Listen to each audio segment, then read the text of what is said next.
Greetings, Paul, from the car today, the mobile office. Oh yeah, the mobile office, take two. Trying to get this live going twice. So yeah, Yes, yeah. blowing and going. All right. So Paul, I got a question, All and right. this is so I've been coaching a certain company this last week, and we were talking about breakdown and burnout and the difference between the two. And really, what it came down to they had in their organization, they were everybody was busy on a bunch of things, a bunch of stuff, and some of it was just not the things that they needed to be involved in. And and I could tell it was time for them to delegate. They were going to continue to feel this problem unless they delegated. And so it gave me the question, when is it time to hire help for your business? So I know you've coached people through this. You've experienced it in the businesses that you've developed and the consulting businesses that you had. So when is it? Is there a textbook answer to when it's time? It's time for you to hire help for your business. When? What would that Well, answer? the textbook answer would be you've already planned out for your growth and that you are executing on your plan, so you know when you need additional resources to come in and start bringing that out for small business owners.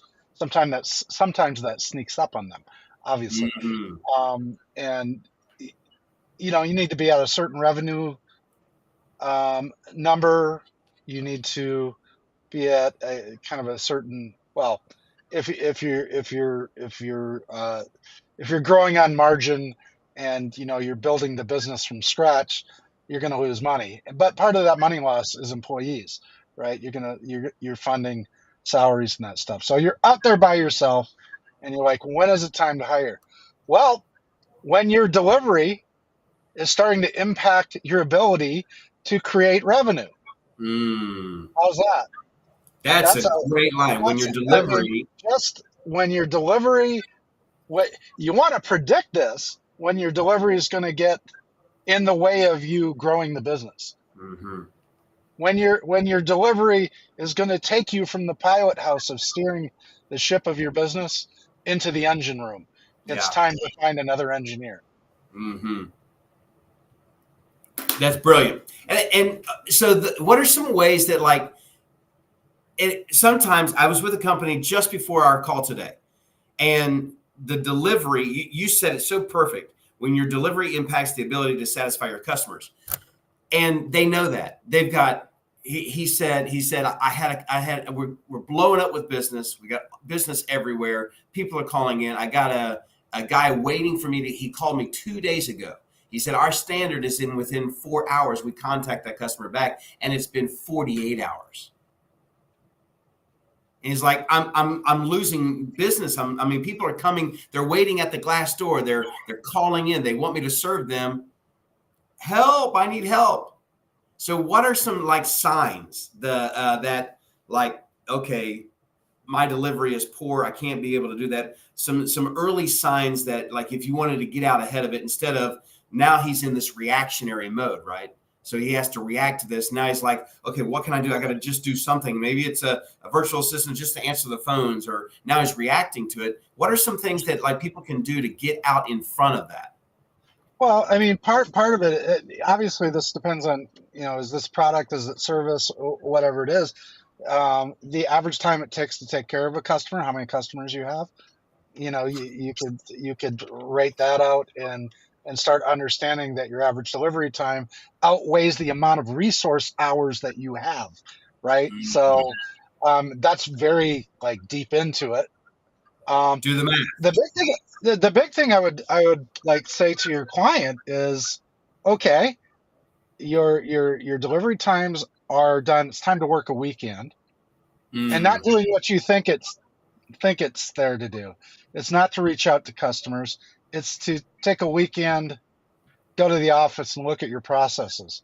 Are your processes as efficient as they could be? Can you eke out a little bit more on the people that are there by improving the processes, or is at and in concert, like I need to get some requisitions to get either subcontractors in to do the work that can be subcontracted, automate what can be automated, and understand the process is as good as it sits.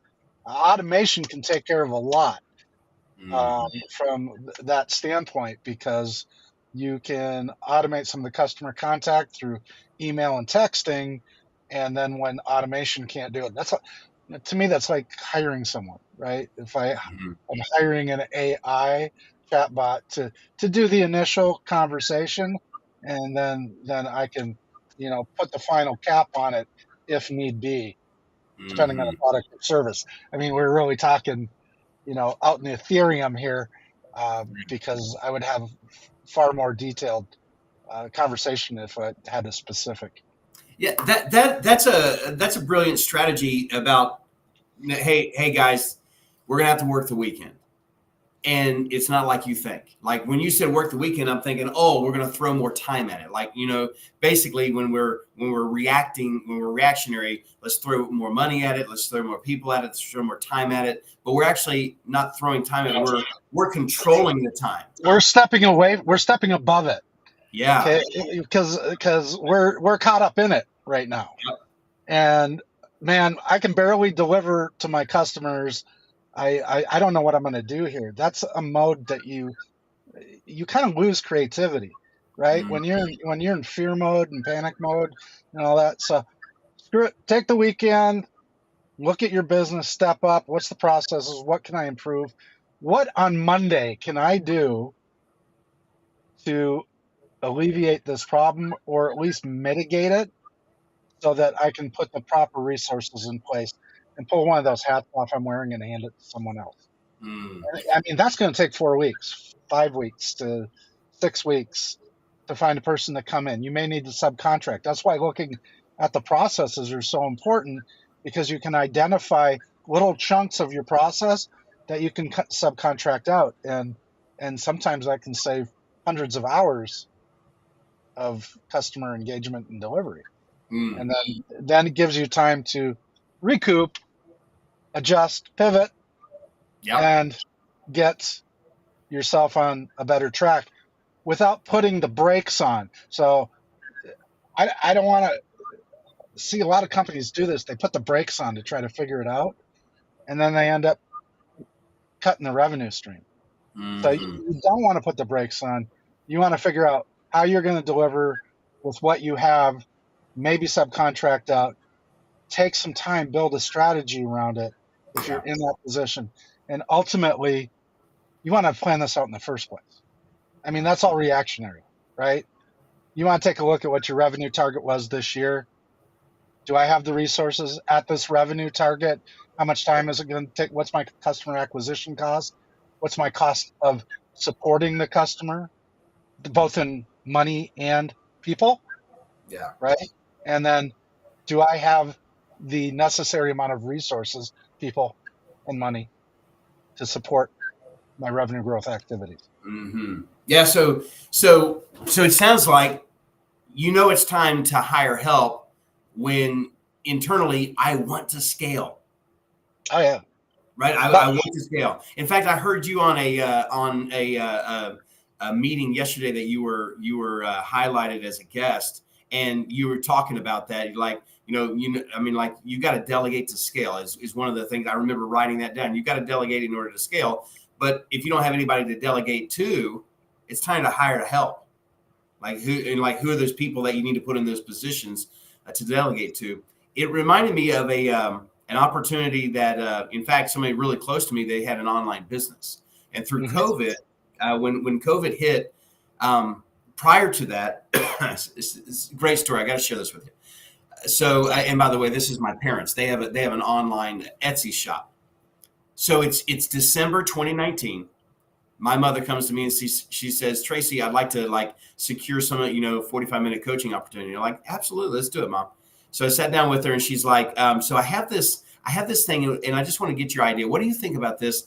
We want to create these masks That'll be like they'll have Garfield on them or Winnie the Pooh, and we'll put those in, and we'll market those to doctors in like pediatricians and stuff like that. So when they come in, they've got these kind of Disney characters on their mask, and it's fun for the kids or whatever.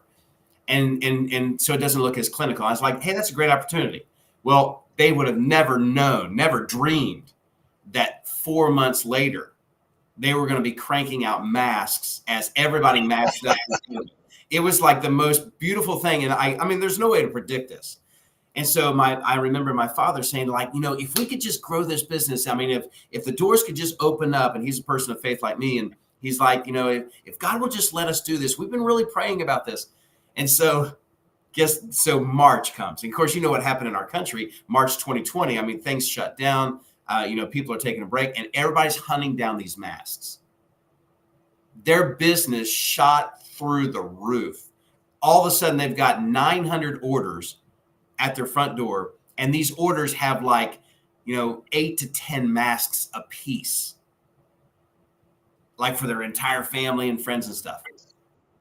So my dad's like, we got to shut it down. We can't do this. Like what you're talking about, I was hearing this, like it's time of crisis. When is it time to hire help? Well, you're in a time of crisis, and your first inclination is we contract.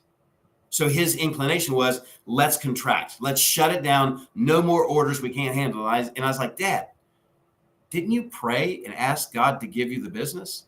Now he's giving you the business. Now you want to shut it down? What else could we do? Well, I don't know. I mean, we just need some help. It's time to hire help. So Paul, what he did was he leveraged our local seamstress who was shut down. She didn't have any business. No one was coming and get their pants hemmed through, COVID, right? And so, and no alterations. So she had no work. So they hired them. They hired family members. I think Gavin, my son, was one that they hired. And so everybody, they enlisted all this help. And over the next 4 weeks, they raked in a little over $40K. Nice. In masks. Nice. Very nice. And I was thinking about like our question. You brought this up when you were talking about like this, where people, they'll contract in a crisis. That's what he was wanting to do. So I think maybe one of the reasons for it's time to hire help, because internally I'm a business owner. I want to scale. And then also it's times of crisis, and I have this temptation to contract. And instead of doing that, I want to expand. What are your thoughts?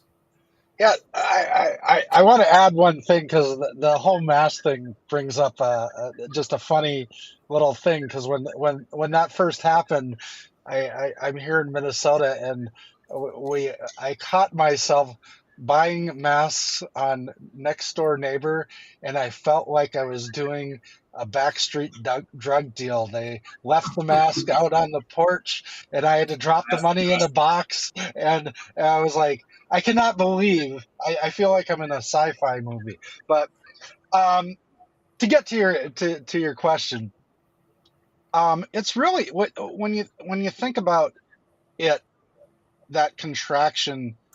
It's just we as human beings, we start doing something and it works, and then we get in a robotic mode, right? We're just robots. We're like, we're getting orders, we're filling orders, we're getting orders, we're filling orders. Our heads down, and we're looking at it, which is why I talked about because if you're a solopreneur, it's hard to get out of that.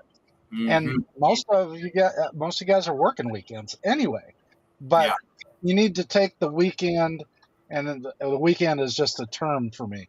That could be a Monday, Tuesday, whatever. 2 days to really map out your processes.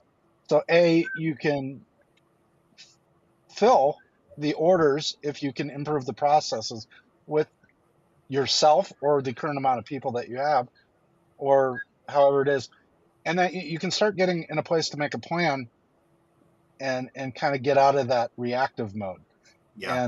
And then get the people in. The subcontractors are huge. I'm sorry, but up until, depending on the product or service, you should be using subs.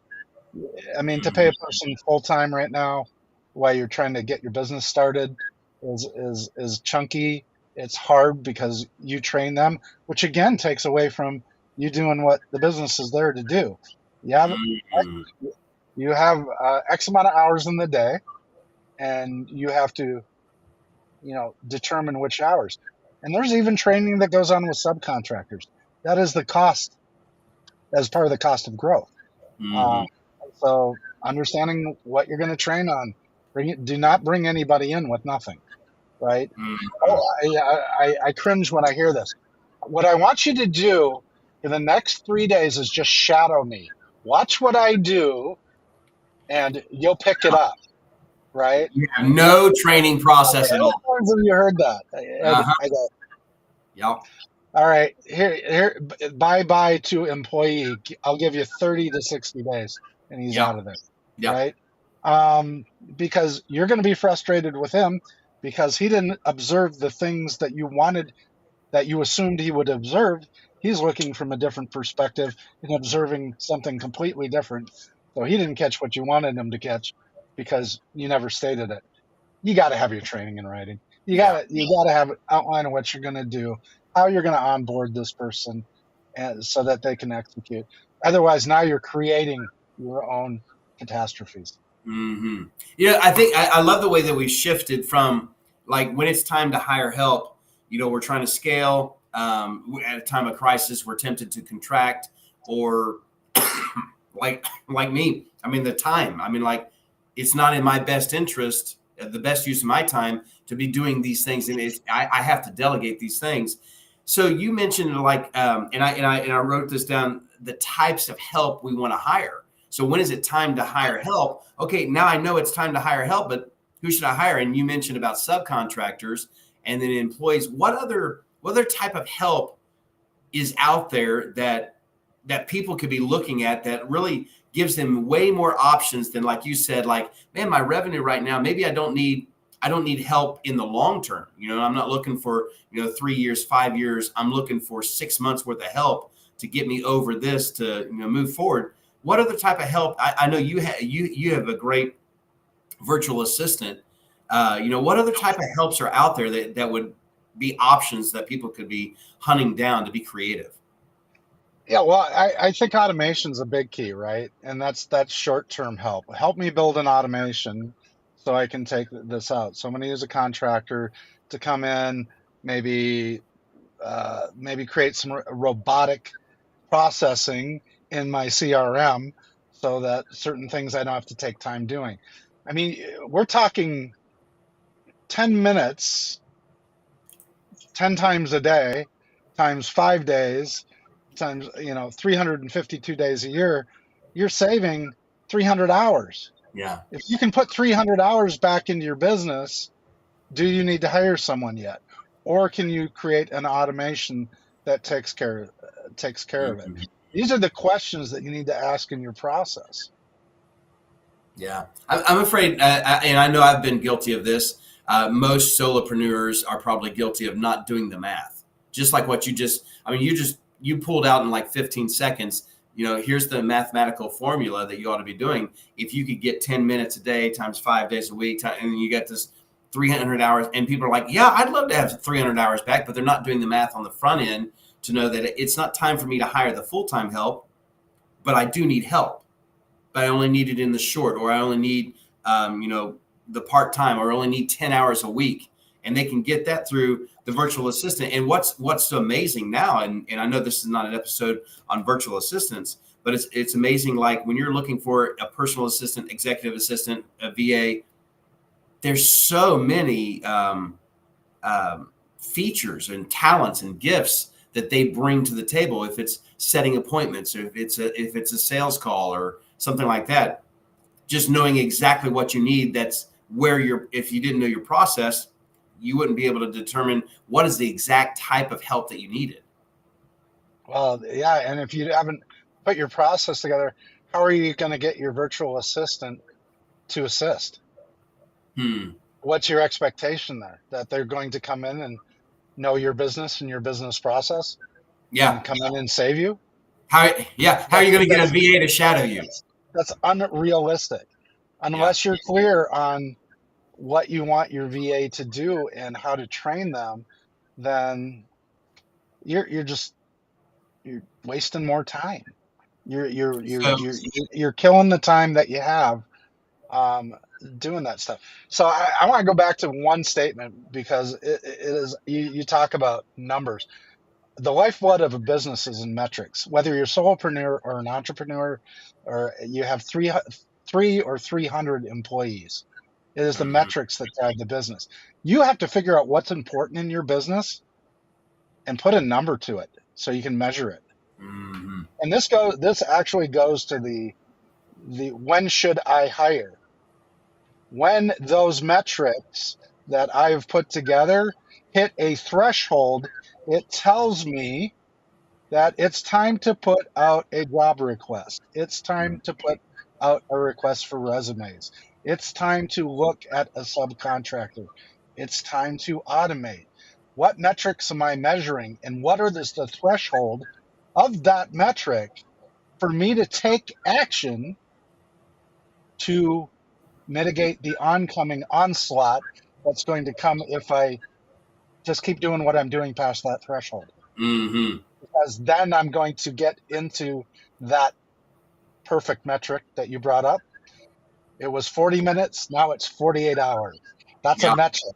When it Mhm. became, if there was a threshold point that said, once I hit an hour, I need to assess to see if I need additional help, you would have never gotten to 48 hours.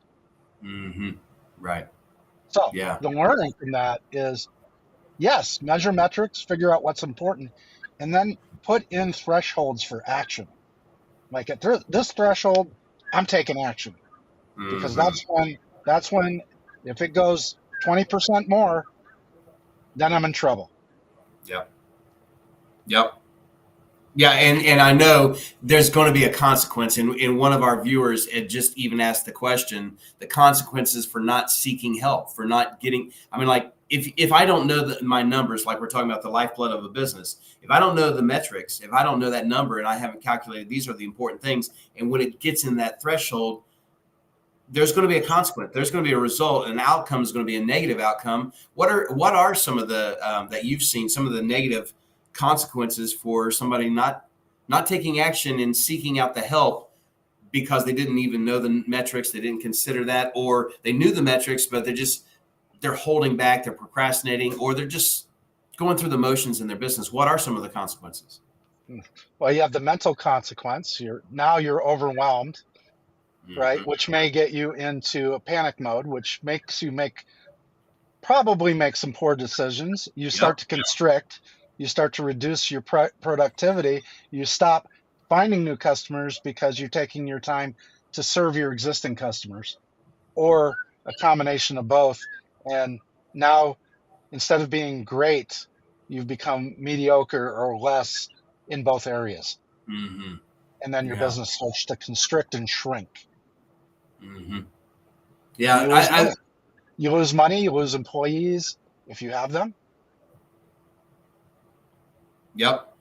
And what employees that you do have are their morale goes down because now they're like, man, we're covered up and we're working all this overtime because we haven't hired in more people. And overtime's a killer. I know that's not the topic of this episode, but overtime can really, I mean, like, yeah, you got all this business, but it's all going into the pockets of the people that are working these additional hours that you could save money by having two more people on the clock working regular time, keeping everybody there, and the morale stays high instead of the morale goes low because I think people can work overtime for a little bit, but then they start to get a little bit worse for wear. If I could put one word to it, it's quicksand. You're walking along, you're moving along, and because you didn't plan this, you've now stepped into quicksand. And then you're trying to make all these moves, and the more moves you make, the Right. deeper you sink. You Yeah. What know? a Yeah. yeah. So That's a good that is a right. So mental, the mental, emotional, the financial, the morale. What other consequences that if I don't seek the help when I know it's time to seek the help? There's the financial component, the morale component, the mental component. Is there any others that you've witnessed? No, I mean, I don't know if those aren't bad enough. They're It just horrible. it ultimately goes to your business either stagnates and then you become this your your revenue stream flatlines Mm. and then probably drops. Ah, the Okay, death of the revenue stream. and which is the death of the company, right? Yeah, So absolutely. at the end of the day, is the consequence is that you're not accomplishing the goal that you set out to do with this business. Mm-hmm. And now you've seen them. You've seen companies and businesses that do the same thing every day, every year. They have no plan for growth beyond what they have. Now, there absolutely some entrepreneurs are lifestyle entrepreneurs, and they just have that business to create a certain amount of cash flow so that they can live a certain lifestyle. They can have the boat, the four wheelers, they can go snowmobiling, they can take their 3 trips to the Caribbean every year, and that's all. They don't want any more than that. Mm-hmm. We're not talking about those businesses. Yeah. We're talking about businesses that want to be a going concern and that want um, to have an impact on something long term and create a going concern. Mm-hmm. So I was thinking about like, so I want to scale. I want to when should I hire help? I want to scale. I'm in a crisis right now, and I'm tempted to contract instead of expand. Um, what about the revenue stays the same? Like they've had the last 2 years, their revenue. I mean, like they're doing it. I mean, like just like you said, they've got the jet skis, they've got the additional apartment or the nice vacations and everything, and they're there. And then something that this awareness comes in, and we're like, you know what? We've hit 2.7 million almost every year for the last 3 years, Hmm. and now they're in this awareness. Everything's like it's in their mind. Like we talked about this on a recent show. It's not broke. Like, why would we adjust anything? Because like what advice for that person who's they've got everything. I'm like, everything's cool, but it's the Hmm. same all the time. So let's go with the assumption that it's not broke because I like that. There are some things that just aren't broke. The process is pretty close to full efficiency and it's working. So how do we grow with that? Mm. We replicate the process. We franchise. We go Uh, to a different geography. We add product or services that bring in a new demographic into the business. We if we've got a great process, which is what we all want, mhm. then we replicate that process to grow the business.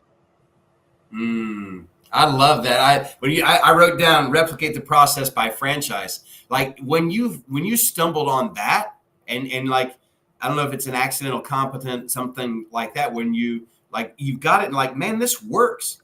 If it Yeah, works for us here, why can't we franchise this out for other people to work in other areas, other demographics and so forth. That's a great absolutely. and then it's now you're helping by you're taking the entire business model and you're putting that business model in other communities. Yeah, you've got all kinds of ways to grow, a good business with a good process. You heck, you can play the big dog. You start doing a consolidation play. You've got a great process. You know, 90% of the people in your industry's process sucks. Let's start buying those companies. Mm, Let's buy them. Let's buy them and apply our process because there's gold in them there hills, right? yes. Right? For the competition who isn't doing the process well, there's gold in them there fields because if we can apply our process to their customer base and their market, we can almost relatively instantly grow the revenue after the purchase because we know something that they don't. Hmm. Or That's vice proven. versa. Our Yeah. process sucks, but we see a company whose process is beautiful. I really wish I had that process. That looks good. The way that company operates, is amazing. Can I Mhm. afford to buy them and bring Yeah. their processes into my company? Hmm. This is really about creativity. When you talk about growth, there's opportunity. There's no shortage of opportunity. There's a shortage of creativity, and that Hmm. shortage of creativity happens because of what you're talking about, right? You get into that situation where you're reactive, and you don't have time to be creative because you're trying to survive. Hmm. Yeah, and likely anybody viewing our call, when we think about hiring help, we're not thinking about purchasing a business because that process could help. I mean, and that is what That we're talking about. process or those employees. Yeah, yeah, All right, we've got really good employees tied into a really good process. And I'm, mine's, I look at it and I go, I'm going to have to, let's just do the analysis. It's going to cost me $200,000 to revamp my process, get the people in here and do that. I can buy my competitor for 1.5 million. I think hmm, I'm going to go get a loan because with that 1.5 million, I get a great process. I get the employees, I get the customer base, and now I can or pin it right to my business. And yeah, now all of a sudden I've multiplied. yeah. And So this is it's the coming out ability of to the be box creative. thinking. Right, Yeah, right. boy, I love that. Any what other thoughts on the? I mean, because that was we just took a great turn, come out of the box, and I think that would help some people to think in different ways. Is there other ways of thinking in terms of help? I mean, not. I mean, like probably unless we were on this call together brainstorming this idea, we wouldn't have come out with I need to buy a business that already has that process or has those people, has those contacts, and that would help my business. We probably wouldn't come out with that. Is there any other thoughts that we're missing? I honestly, the way it works is dependent upon the situation, right? It's great having these conversations, but it's all in the Ethereum because until maybe we should offer up having some people come on who want to talk about their business and what they're running into, and we Yeah, can get some real scenarios that yeah, we can help work through because hmm, this we can talk about all this and it's all great in theory and it does work in active, but actually to help someone through this is the way to go, to really come up with the right questions hmm, because you need to understand all of the variables yeah, and what their situation is. yeah.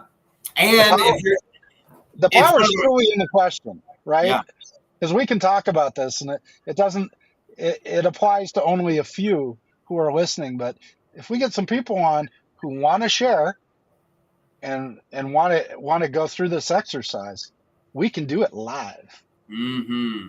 And if you're viewing this right now and you would like to be a guest, you've got to connect with us. Where can we send them, Paul, that they can connect with us and we could talk to them about being a guest on this show? Well, they can hit us on Facebook, Instagram, LinkedIn, however you want to hit us. You've got access. Yeah, and I would love. And by the way, this is any business, any business at all, where there's not just one type. I mean, all businesses they operate under like you've talked about before, mission, vision, and values. And I think there's a tie into this one also. Some of them I've met, and I'll say this briefly, but some of them are like when it's time for them to hire help. When we come back, okay, like so, what is the type of person you're looking for? Well, I don't know. I'm like, they don't have their values, Yeah, and they don't know who they're looking for, and because they've never done the hard work on the front end to outline, we got to put together a show specifically for that right there, because I think that ties into the help that you're bringing into the organization, making sure it's not somebody that's going to sabotage your organization because they're not the right fit. But absolutely. anyway, so like we're expanding across the board. It doesn't matter what kind of business that you're in. If you own a business, if you're in business, and you need to get some questions answered, join us on these episodes. We'd love to have a conversation with you. Is that right, Paul? That is right. That would be fun. Awesome, awesome. Well, I've enjoyed talking about the time to hire help. I got a lot of good takeaways, good nuggets. Anything we want to leave our audience with, Paul? I would say we've talked a lot about consequences, unintended consequences of not driving your business.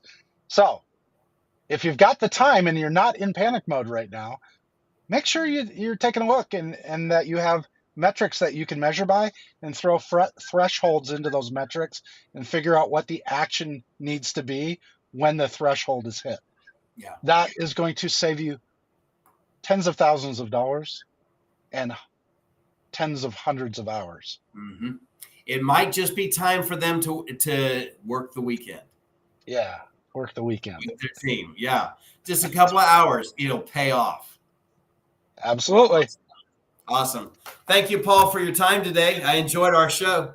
Thank you, Tracy. Have a great day, and everyone else too. Yep, you as well. Take care.